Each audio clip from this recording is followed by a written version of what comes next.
Anak pertama nih udah gede ya, kita lihat yang lainnya. Nih anak kedua nih udah gede nih, kita lihat yang lainnya. Ini 2 ekor yang menetas belakangan ya. Nah,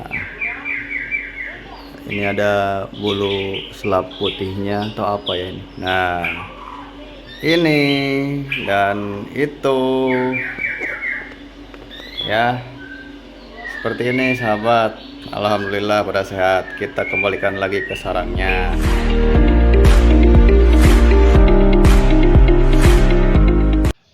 Oke, bismillahirrahmanirrahim. Assalamualaikum warahmatullahi wabarakatuh, sahabat. Ya, selamat sore.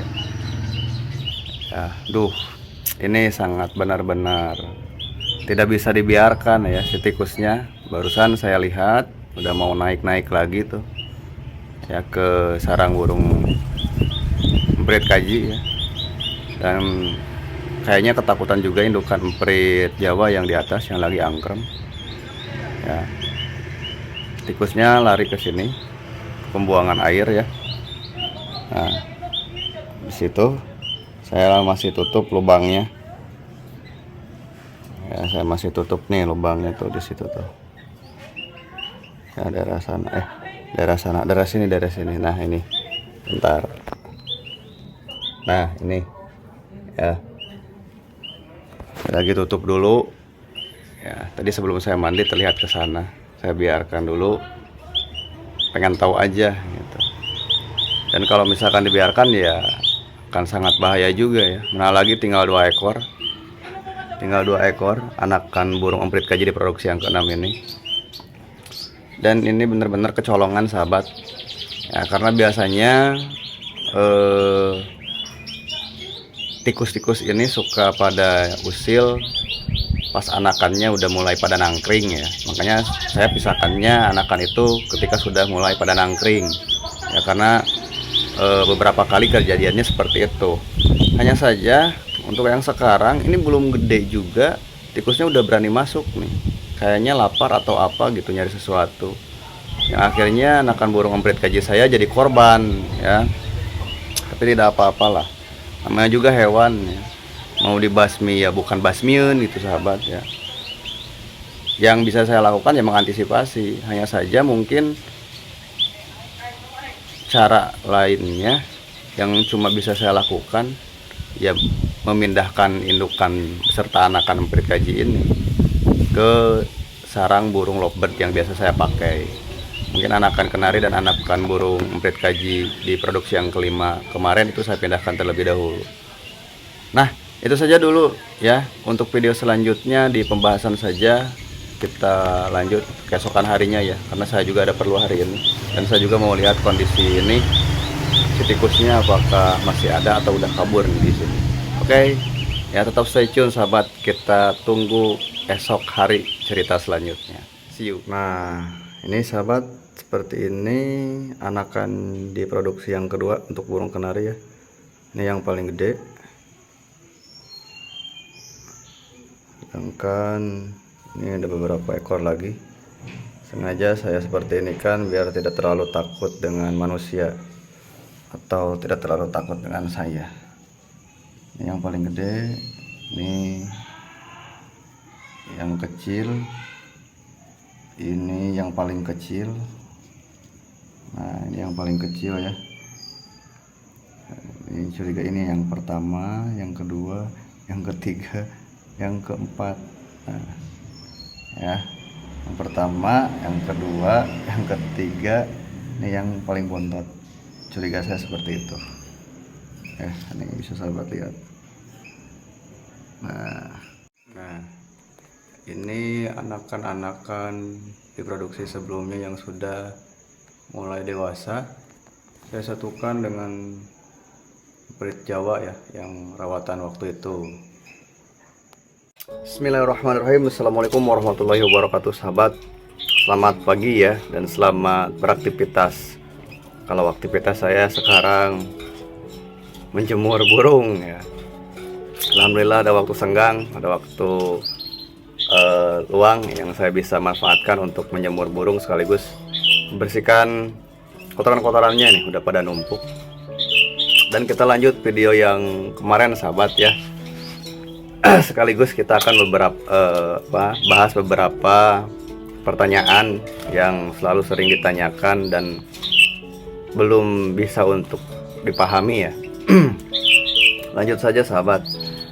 Kemarin kan saya udah katakan ya bahwa ada 2 ekor anakan burung emprit saya yang tidak tahu kemana ya. Kalau misalkan dibuang oleh indukan itu sudah jelas ya, ada minimal bangkainya lah, atau kelihatan ya, ada ya bangkai anakannya itu. Kemudian setelah saya amati kaki ya, terutama di kukunya indukan burung emprit kajinya itu terlihat memang kurang begitu wajar ya. Katakanlah di sini sedikit cedera ya. Karena berdasarkan apa yang saya alami ketika tikus tersebut menyerang ya, itu indukannya suka selamat ya. Alhamdulillah suka selamat. Hanya saja mungkin untuk anakannya ini yang 2 ekor lagi ya bukan dipastikan ya, saya curiganya sama tikus. Nah seperti itu sahabat ya. Dan benar-benar kecolongan.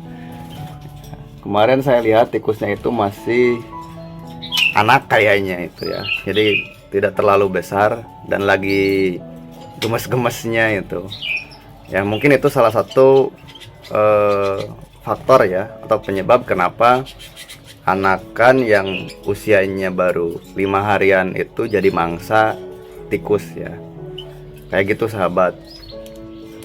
Tapi tidak apa-apalah ya, semua peternak pasti mengalami masalah-masalah yang ya lumrah lah atau wajar ya, entah itu karena tikus atau karena indukan buang anakan dan yang lainnya lah, seperti itu. Dan ya mau gimana lagi ya, jadi kita tidak bisa terlalu dalam menyesali, karena hakikatnya urusan mati dan segala macam itu ya kita nggak punya kewenangan penuh ya, seperti itulah intinya. Oke baik sahabat ya, kita lanjut ke pembahasannya saja.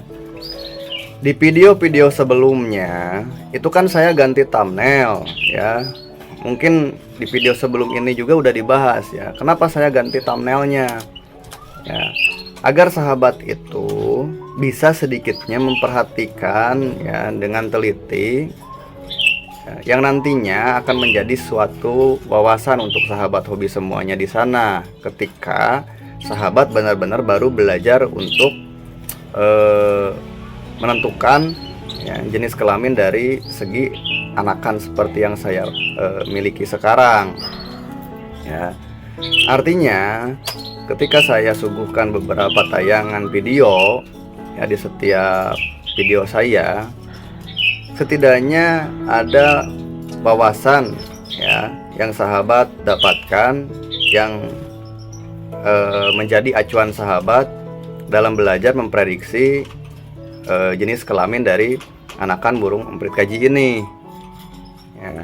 Contohnya di produksi yang keempat tuh ya, saya kan udah kasih tanda ya, yang dikatakan jantan itu yang ini dan yang ini ya. Ini burungnya udah ada di depan nih ya. Yang paling utama itu yang di bulu sayapnya ada warna putih bulu ya, itu kan saya kasih tanda tuh ya.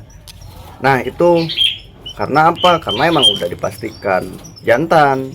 Dan mungkin di video pendek juga sahabat lihat ya, ada kurung lovebird yang berwarna biru ya.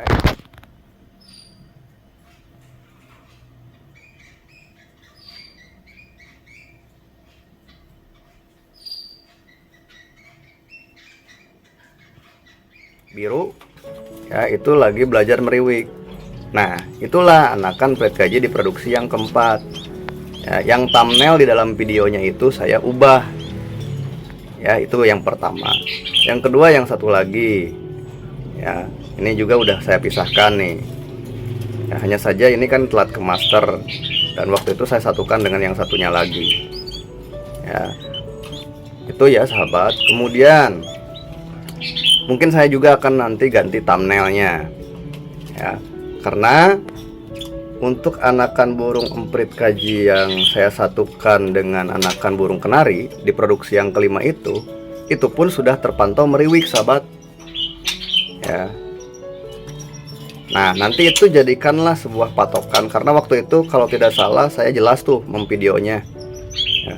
Jadikanlah patokan ya, baik patokan yang umum gitu dari paruh, mata, kepala, postur tubuh, ataupun cara nangkringnya, dari kakinya, dari bulunya ya. Silakan itu amati baik-baik ya. Itu sahabat. Kemudian untuk emprit Jawa sendiri nih, memprediksi anakan sebelum mutasi bulu, saya kan udah bikin videonya juga. Silahkan amati sahabat ya, karena ini kan sudah positif jantan keduanya ini ya. Jadi silahkan amati oleh sahabat semua di sana ya. Baik yang seperti tadi yang saya katakan tuh ya, dari warna bulu, dari kakinya, dari kepala, dari paruh, dari mata, dari postur tubuh ya. Bahkan kalau misalkan sahabat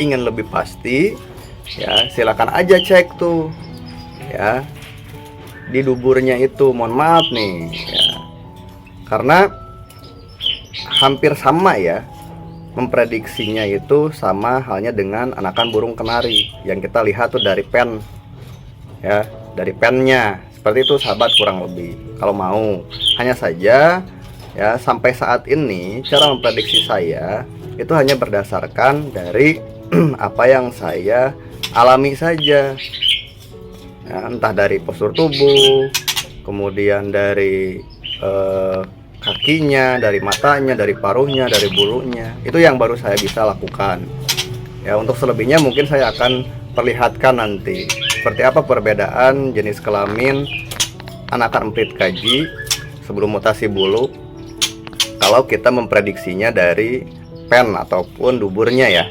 Seperti itulah nanti ya.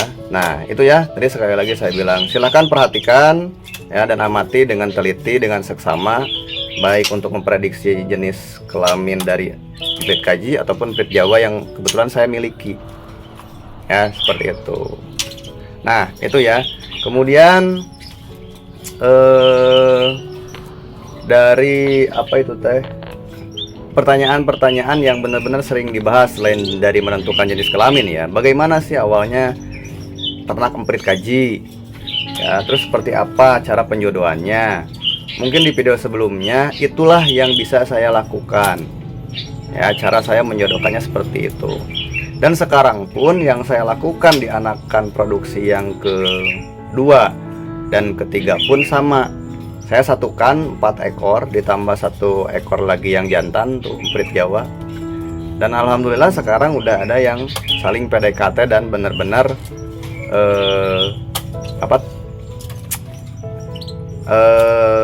apa ya disebutnya tuh ya, benar-benar kayak yang sudah berjodoh ya. Karena apa?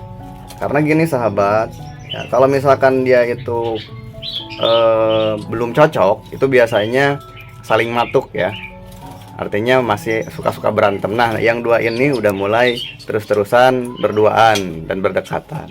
Nah seperti itulah ya. Jadi cara saya menjodohkan burung emprit kaji ini ya, setelah mutasi bulu ya saya satukan ya. Jadi saya lihat nanti berjodohnya dengan yang mana ya, seperti itu. Kemudian ya itu dari proses penjodohannya. Pakan nih ya, pakan setelah burung emprit kaji ini menetas.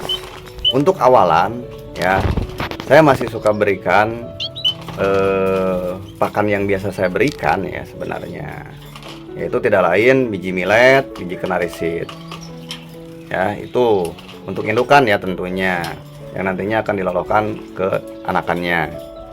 Hanya saja ya di seminggu pertama itu saya kombinasikan ya, atau saya kasih ekstra puding juga berupa sayur-sayuran ya, untuk pakan tambahannya ya, seperti sawi dan yang lainnya lah. Nah seperti itu sahabat Ya, itu yang selalu saya berikan untuk minggu yang pertama. Ya, untuk minggu kedua pun saya masih berikan. Hanya saja kan saya juga melihat apakah masih membutuhkan atau tidak. Nah, itu ya. Jadi pakan tambahan ketika indukan burung emprit kaji ini meloloh anaknya. Itu yang saya suka berikan. Kemudian dari segi pemisahan indukan, ya, untuk sekarang karena saya udah ada pengalaman penanganan pemisahan anakan emprit kaji, ya, dari indukannya. Jadi yang akan saya lakukan di produksi yang ke-6 ini juga adalah memisahkan anakan burung emprit kajinya itu ketika baru mau belajar pecah milet, ya, karena di 2 kali saya mencoba di anakan keempat dan kelima, alhamdulillah ya, ada yang cepat untuk bisa meriwiknya. Nah, dan akan saya lakukan juga ke anakan yang produksi ke-6 sekarang nantinya. Begitupun dengan anakan burung kenari yang sekarang alhamdulillah udah pada nongkrong ya, 2 ekor. Yang 2 ekor lagi masih belum ya. Nah, seperti itu ya sahabat. Terus apalagi ya, sebenarnya banyak yang ditanyakan. Yang intinya sekali lagi, ini hanya cara saya sahabat. Ya, sahabat boleh lakukan silahkan. Ya, sahabat keberatan dengan apa yang saya lakukan, ya mangga, itu terserah sahabat. Ya, hanya saja saya di sini kan dari awal juga hanya ingin berbagi pengalaman saja, bukan untuk menggurui ya, berbagi saja. Seperti ini loh yang saya lakukan. Ya, dari segi penanganan burung-burung emprit kaji atau burung-burung yang saya pelihara di rumah. Ya, selebihnya ya silahkan. Mungkin sahabat hobi di sana juga memiliki pandangan tersendiri ya, atau memiliki cara tersendiri untuk setiap penanganan yang sahabat hobi lakukan. Nah, itu ya, mungkin seperti itu sajalah. Selebihnya nanti saya akan perlihatkan update perkembangan seperti biasa anakan burung emprit kaji, emprit Jawa, dan burung-burung yang lainnya lah. Ya, untuk hari ini saya akhiri, dan kalau misalkan ada yang sahabat perlu tanyakan, silakan tanyakan. Ya, jangan sungkan. Ya, entah itu kritikan ataupun saran, ya, itu justru malah membuat saya semangat untuk terus-terusan memperbaiki isi dari video-video yang saya sampaikan ke sahabat hobi semua. Ya, itu saja mungkin untuk pertemuan sekarang. Jumpa lagi di video selanjutnya di update perkembangan anakan burung emprit kaji di produksi yang ke-6 dan burung kenari di produksi kedua. Sampai jumpa. Terima kasih. Assalamualaikum warahmatullahi wabarakatuh. Dadah.